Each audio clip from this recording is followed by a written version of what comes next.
talk about your poetry journey, where you perform, how people can book you and whatnot, and then the 3 times you've compiled it? Yeah, my first one I released in 2018.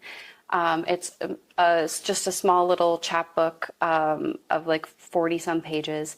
And that's called Sprig of Lilac, and that was dedicated to the grieving process. I released that book on the 4th anniversary after my mom passed away. I'm so sorry. Thank you. And that was my coping. That was how I processed that grief the first couple years at least. And I had been sharing those poems on stages and realized it was time for them to live together. And so I released that in 2018.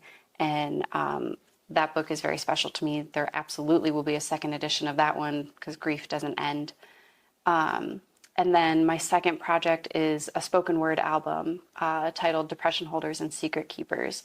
And that one I released in 2021 because I was connected to Brandon Leake, who won America's Got Talent. And he was rallying the poets and trying to take back the Grammys category of spoken word, because spoken word poets were in the same category as audiobooks and comedians and all of that. And so like really talented spoken word poets were up against Barack Obama. Like, you're not winning. You're not winning. Or Michelle Obama some years. Like, you're not winning. And so in 2021, enough of us poets put together albums, released albums, and submitted them to the Grammys, and we got our category. This has now been our second year having a spoken word poetry category at the Grammys. And so that was what that project was inspired by. And it actually is huge. It was a lot of fun. I mean, I certainly wasn't nominated for a Grammy, but like, hey, somebody at the Grammys listened to that album. So yes. It's actually the same cover photo as this book, because all of the poems on that album, most of the poems on that album are in this book.